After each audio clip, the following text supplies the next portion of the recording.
Salut les gars, je vous fais cette vidéo un petit peu en brut de Amalfi. Je vous montre un petit peu la vue. Mais c'est magnifique. Ok.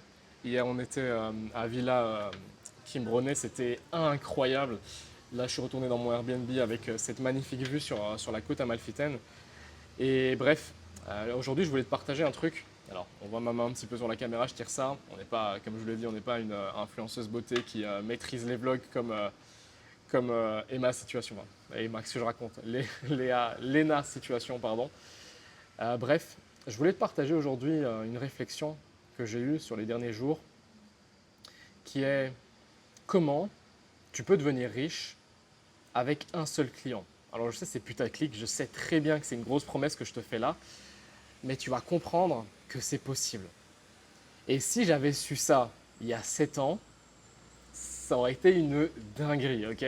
Vraiment, ça aurait été une folie. Mais malheureusement, je l'ai appris que récemment en investissant sur le marché US, parce que je ne sais pas si tu sais, mais je me fais coacher par Tai Lopez également, qui est le plus gros vraiment du marché, qui a formé les gars comme Iman Gadzhi, Russell Brunson, etc. Enfin, ils ont tous appliqué ces connaissances et vraiment, le gars, c'est un monstre. Donc, c'est ça aussi l'avantage des clients actuellement sur le projet que j'accompagne. Vous aurez vraiment les meilleures informations, les gars. Franchement, c'est vraiment fou, ok? On ne se renseigne pas forcément chez les petits qui ont été créés par Tai Lopez, mais on va se renseigner directement chez le gros. Et il a vraiment des programmes qui sont extrêmement chers, donc je fais vraiment beaucoup d'efforts pour vous. J'investis littéralement votre place. Il y a des programmes qui vont jusqu'à 100 000, hein, juste pour vous donner une idée, même jusqu'à 500 000, donc c'est une folie. Bref, euh, comment vous allez pouvoir rentabiliser vos premiers clients? Tu dois bien comprendre que ton premier client, surtout le premier, il est venu chez toi pour une raison précise. Parce qu'il a vu quelque chose en toi qu'il n'a pas vu chez les concurrents. Cette ou ces raisons, tu dois les découvrir à tout prix. Vraiment, mais vraiment, c'est essentiel. Alors peut-être que ton client, il vient du consulting, peut-être qu'il vient de la prestation. Peu importe d'où il vient, ok, ton premier client ou ton client récent, tu vas aller le questionner comme si ta vie en dépendait. Tu vas devoir lui poser des questions assez essentielles pour comprendre notamment qu'est-ce qui t'a différencié des autres. Parce que toi, personnellement, tu ne vas pas pouvoir le savoir, ok? Vraiment. Tu vas découvrir des choses qu'il a vues en toi que toi, tu n'as pas vues. Par exemple, moi récemment, on m'a dit lors d'un appel avec un de mes derniers clients, je lui ai posé la question et il m'a dit quoi? Il m'a dit, en fait, pourquoi j'ai investi chez toi? Parce que dès les 5 premières minutes, tu avais compris directement toutes mes problématiques et comment les résoudre en 5 minutes. J'avais diagnostiqué parfaitement, parce que voilà, je fais ça depuis 7 ans, j'avais diagnostiqué exactement tous les problèmes de son profil et comment on allait pouvoir les régler ensemble. Et dès les 5 premières minutes, il avait compris qu'il allait investir avec moi. Et donc c'est drôle parce qu'en fait, on a fait un appel de 45 minutes, je pense 50 minutes, un truc comme ça. Mais en fait, j'aurais pu peut-être le closer sur les 10 premières minutes. Parce que, en réalité, c'est un peu cette méthode du médecin où le médecin ne te donne pas une solution miracle. Il va d'abord diagnostiquer. Il va taper un petit peu par ici, il va taper un peu partout, il va regarder, enfin, il va faire des trucs et il va se dire ouais, ok, je vois ce que tu as, je vois ce que tu as, tu vois. C'est pareil dans le business, c'est pareil dans tout ce que tu vas faire en fait aujourd'hui. Bref, tu dois comprendre pourquoi ce premier client a investi chez toi. Donc, moi, c'était ça par exemple. Mais également, il y a d'autres personnes qui s'identifient au fait que moi, je viens du bas de l'échelle. Donc, je n'ai pas eu de cuillère en argent dans la bouche. Je suis vraiment le premier riche de la famille. Quand je dis riche, voilà, je parle du top 1%, je ne parle pas d'être billionnaire, etc. Mais bon, je fais quand même déjà plus de 6 chiffres par an, donc c'est déjà pas mal. Et beaucoup de gens veulent vivre cette même transformation. Parce que voilà, j'ai un peu ce playbook, pour faire un peu référence à ma dernière vidéo YouTube, que je t'invite vraiment à aller regarder, ce playbook du repenti. Parce que moi, j'ai pas eu le bac, j'ai pas eu de diplôme, etc. Donc en fait, toutes les personnes qui n'ont pas eu de grande carrière, qui ne sont pas forcément les gars smart, enfin, pas smart, mais qui n'ont pas été forcément smart à l'école, mais qui sont beaucoup plus smart dans la vraie vie, dans l'expérience, dans ce qu'ils vont faire, tu vois, vraiment de concret, en fait, les entrepreneurs, vont s'identifier à moi. Parce que ce n'est pas forcément des gars qui ont fait HEC, enfin des trucs débiles, etc. Enfin, je ne vais pas commencer à insulter les gens qui ont fait HEC, etc. Pas du tout. Enfin, les gars, tranquille, si vous êtes venus chez les entrepreneurs à la fin, vous êtes pardonnés, ok. Mais bref. Et donc, toutes les personnes là, comme ça, qui ne sont pas forcément nées dans une famille riche, mais qui ont été les premiers en fait à lancer leurs trucs, leurs projets, etc., vont s'identifier avec moi. Ça a été notamment une seconde raison. Et en fait, je vais poser beaucoup de questions. Aujourd'hui, moi, j'ai un formulaire d'onboarding. Tu en as peut-être déjà sûrement entendu parler ou peut-être pas. Si tu n'en as pas entendu parler, je vais essayer d'aller te l'expliquer dans cette vidéo, mais également aller plus loin dessus parce que c'est super important. C'est notamment ce que j'ai appris sur le marché US parce qu'eux misent vraiment tout dessus. Tu vas vraiment comprendre pourquoi. En fait, le formulaire d'onboarding, c'est dès qu'une personne va arriver chez toi, tu vas lui transmettre soit un Google Doc avec plusieurs questions. Tu vois, tu as le form Google Form, tu mets plusieurs questions. Ça va être des questions ciblées pour comprendre notamment pourquoi toi et pas un autre. Et comme ça, tu vas pouvoir appuyer toutes ces informations-là dans ton positionnement. Tu vas renforcer ton positionnement, mais également derrière ton offre, mais également derrière ton contenu. Je vais t'expliquer un petit peu ces 3 points-là. Mais d'abord, le formulaire d'onboarding. Tu vas d'abord leur poser les questions de quel est le contenu notamment qui t'a fait me prendre au sérieux. Tu vois, c'est une bonne question ça.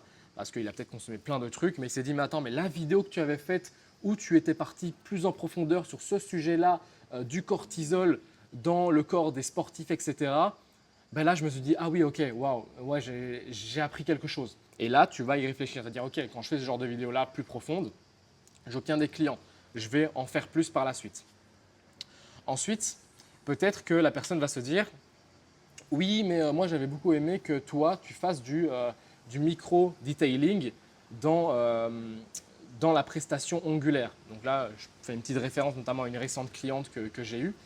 Et donc à ce moment-là, on va prendre cet élément-là qui a été donné par le questionnaire client de cette cliente qui a payé chez elle, qui a été cette raison-là de pourquoi elle a investi chez elle et pas chez une autre nails artist par exemple.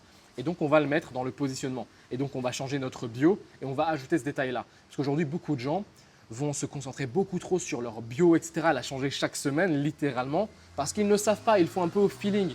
Alors que le positionnement, ta bio, doit se baser sur les informations que te donnent tes clients. Et donc, plus tu vas en avoir, plus tu vas rendre précis ton positionnement. Au début, je te conseille vraiment d'être le plus large possible. Moi, j'étais très large, je faisais des vidéos, du texte blanc sur noir et blanc, etc. Vraiment pour avoir un maximum d'informations sur ce que les gens appréciaient. J'ai testé plein de trucs. Et quand j'ai eu les informations, j'ai commencé à rendre plus précis mon positionnement. J'ai compris que les gens voulaient en fait grossir dans leur business, étaient déjà à un certain palier, n'avaient pas forcément une personal brand forte, etc. Donc j'ai optimisé. Et après, je me suis rendu compte que les gens voyaient trop de gens qui parlaient de personal branding. Donc j'ai commencé à créer ma CO, ma category of one. J'ai commencé à créer des concepts. Tu vois, tu les vois sûrement dans ma bio, etc. Enfin, je commence à créer du brand naming, etc., pour vraiment créer tout un univers autour de moi. Bref, j'ai à chaque fois répondu à la problématique actuelle et je vais continuer comme ça. Ensuite, une fois que tu as ces informations-là, donc quel contenu t'a fait en sorte que tu as envie de me payer, mais également pourquoi moi et pas un autre. Tu vois, la question est très simple, mais il faut la poser. Aussi, un truc des fois que je pose comme question, et ça je l'ai eu récemment, c'est un peu quelle est un peu cette raison étrange de pourquoi moi et pas un autre. Parce que moi j'ai eu un peu le cas récemment où une cliente a comparé, avait vraiment le choix entre mon offre à moi et celle de Margot. Peut-être tu connais, peut-être tu connais pas, bon c'est pas grave.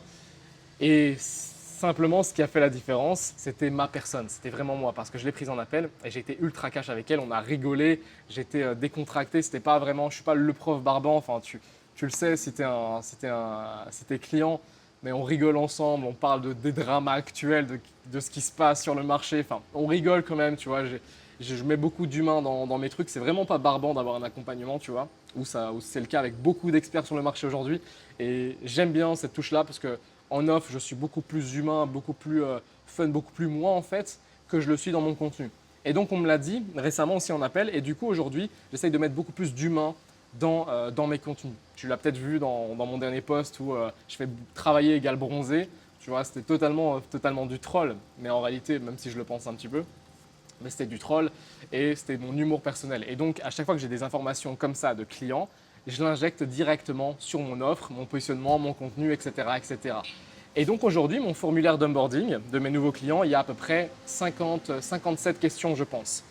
Bien sûr, il y a des questions sur leur business, etc. pour vraiment tout comprendre, mais également des questions. Les premières phases de questions, c'est principalement uniquement sur moi, sur mon offre. Qu'est-ce qui a fait en sorte que l'offre t'ait plu, ce qui a fait en sorte que ce soit cette offre-là que tu aies choisie. Par exemple, on me dit souvent que c'est le one-one, c'est le fait que je sois présent dans le business, que j'accompagne en tant que vraiment bras droit stratégique, etc. Où je suis vraiment avec eux jour après jour, heure après heure au final. Et donc du coup, je prends les informations et au prochain appel de vente, je réinjecte ces informations-là sur mon pitch, sur ma manière de vendre mon service. Est-ce que tu vois à quel point avoir ces informations-là au début avec le premier client va te permettre d'aller chercher beaucoup plus. Parce que les informations qui vont être sur la partie personnelle de pourquoi on t'a choisi toi en tant que ta personne, bah, t'es fun, t'es plus terre à terre, t'es quelqu'un peut-être qui est un peu plus familial. Moi par exemple, là j'ai fait un vlog, notamment là on est venu en Italie, près de Napoli, mais j'ai mon grand-père qui est le dernier Italien qui vient de Napoli et donc j'en parle dans mon vlog. Et moi la famille pour moi elle est très importante parce que bah, partie italien aussi sur le côté, mais également parce que ma famille est très petite, ma mère a tout fait pour moi. J'ai qu'une sœur, enfin, c'est vraiment tout petit, tu vois, et je suis le plus grand de tout ça. Donc j'ai un vrai rôle stratégique et responsable, tu vois. Donc pour moi, la famille a toujours été super importante. Je ferai tout pour eux, tu vois. Et donc j'en parle dans mon contenu. J'injecte ces éléments-là. Et donc ça va plaire également aux autres personnes qui ont les valeurs familiales en elles. Et donc vont plutôt me choisir moi plutôt que quelqu'un d'autre sur le marché grâce à tous ces éléments-là, tu vois. Et donc, pour en revenir un petit peu à cette promesse du début de la vidéo, ton premier client, tu peux en récupérer beaucoup d'informations qui vont te donner littéralement une petite étoile du Nord à suivre. Savoir qu'est-ce que tu dois réinjecter dans ton positionnement, dans ton offre, dans ton contenu, etc. etc. Ok. Donc, je ne vais pas faire non plus super long. Je voulais vraiment te partager ça parce que c'est en train de façonner en fait tout mon business, tout ce que je suis en train de produire. Et en fait, ça te permet de savoir ce que tu fais. Ça te permet d'avoir une ligne directrice de quel contenu tu fais réellement, dans quelle intention particulière. En étant vraiment intentionnel dans tout ce que tu fais, en étant réfléchi, en ayant vraiment cette idée de « ok, je vais transmettre ce contenu-là », mais pas parce que j'aime montrer ma famille, pas parce que j'aime montrer ça, mais parce que je sais que derrière, ça va créer une association avec les personnes qui partagent les mêmes valeurs. On te dit souvent d'être toi-même, d'être authentique, etc., etc. Mais en fait, c'est un petit peu bullshit parce que les gens te disent crée avec authenticité, mais te montrent jamais comment faire. Et donc voilà justement comment faire. En prenant les informations de tes clients, en voyant si ça match avec toi, son pourquoi en fait les gens t'ont payé et en le montrant de plus en plus. On appelle ça double down sur tes forces, sur pourquoi on t'a payé. Et tu verras qu'en faisant ça, à chaque client, tu vas faire plus d'argent. Parce que si déjà tu prends les informations du premier, tu appliques tout ça à ton contenu, à ton offre, à ton positionnement, le prochain client va être beaucoup plus facilement convaincu, il va être similaire au premier client. Ensuite, tu vas reprendre les informations là, tu vas réaffiner ton positionnement, tu vas réaffiner ton offre, tu vas réaffiner ce que tu partages. Et ensuite, avoir un troisième client, et un quatrième, et un dixième, et des centaines et des milliers de clients, je te le souhaite.